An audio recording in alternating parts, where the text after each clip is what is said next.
Please note, during the COVID-19 pandemic, staff will be wearing full personal protective equipment to keep you safe while in hospital. Welcome to Western Sussex Hospitals. This video will provide answers to many questions and alleviate some of the anxieties you may have about your first chemotherapy or immunotherapy treatment. One-to-one sessions with a chemotherapy-trained nurse or Macmillan treatment information leaflets can give you additional information.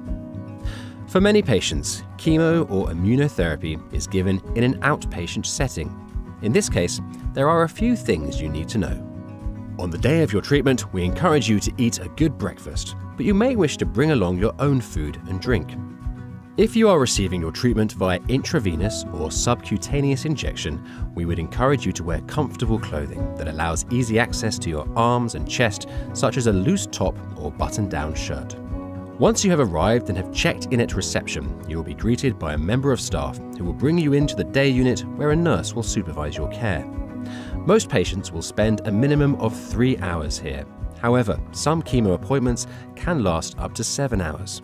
In order to pass the time, you may bring iPads, electronics, or books with you. We also have free Wi-Fi in the unit. When it's time to start your treatment, 2 nurses will do a final safety check before administering your chemo. This includes checking your patient identity bracelet.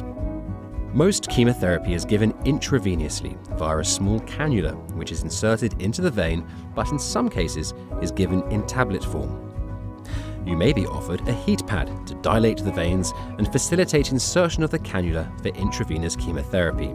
Some patients may require a PICC line, which remains in place throughout the course of your treatment. If required, the nurse will explain all the necessary information about PICC lines with you individually. Because chemo is a type of cancer treatment that uses medications to destroy or slow down the growth of cancer cells, it can also harm healthy cells, such as those in your mouth, intestines, blood and nerve cells, as well as those that cause your hair to grow. It is important you notify your nurse of any medications or supplements you are currently taking at home. Medications that are given to help manage anticipated side effects will likely be given to you up to a day prior to your treatment. Not everyone will experience the same side effects, and not every chemotherapy treatment will cause hair loss. If this does occur, however, you may be able to have a treatment known as scalp cooling. This is where a cold cap is applied which cools the head and reduces the flow of chemotherapy to the scalp and can prevent hair loss. When patients are expected to lose their hair, it typically occurs within 2 to 3 weeks. Some patients will also lose their eyebrows, lashes, underarm, pubic and leg hair. This may present as hair thinning, patchy or total hair loss. Most hair loss is temporary, and this is expected to grow back once treatment is completed. When hair growth resumes, it may grow back a different color or texture. If you lose your hair, please be reassured we are here to support you, and we will also be able to refer you to a wig specialist.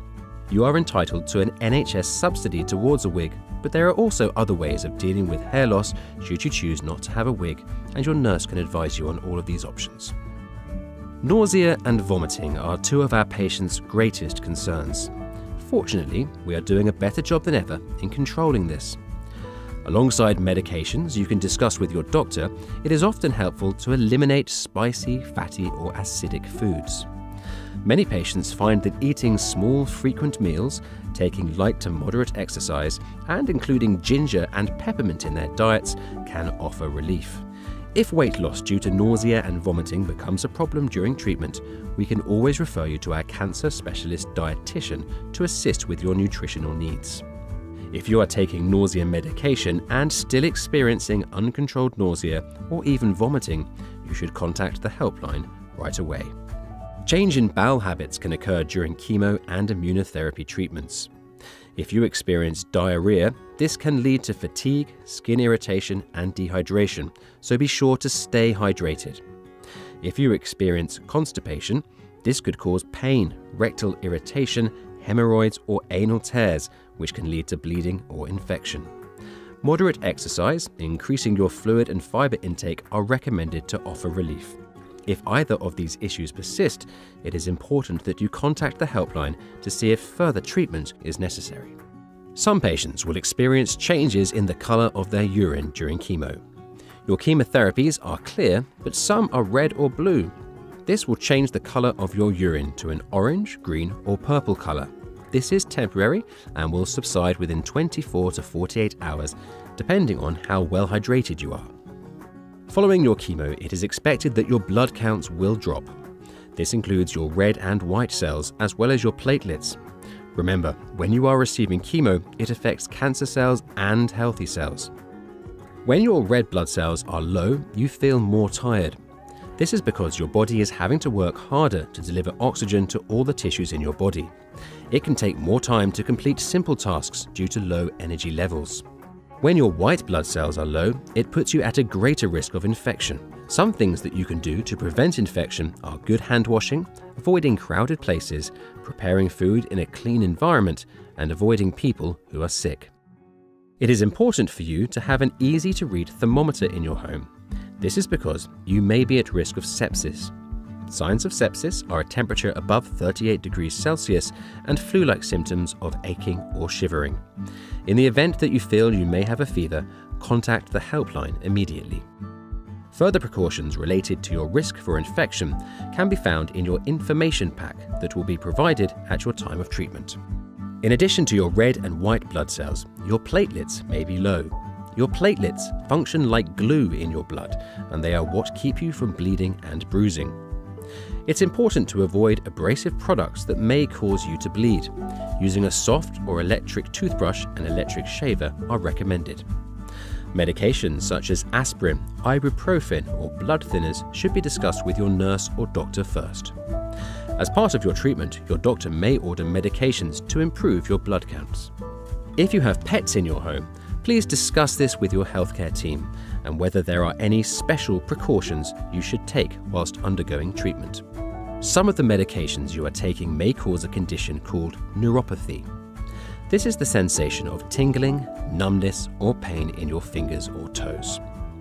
Other types of changes can include decreased strength or mobility or sensitivity to cold. You may find difficulty with day-to-day activities such as walking, picking things up, or buttoning shirts. Once you are caring for yourself at home, it is important that you inform your nurse and doctor of any side effects or symptoms at your pre-chemo review. If you experience any of the following, however, please contact us immediately using the emergency contact details given to you in your information pack. At some point during your cancer journey, you may require additional support services. Your clinical nurse specialist and Macmillan support worker are trained in helping in these areas. Please refer to your information pack about available resources that may help guide you in making plans for the future.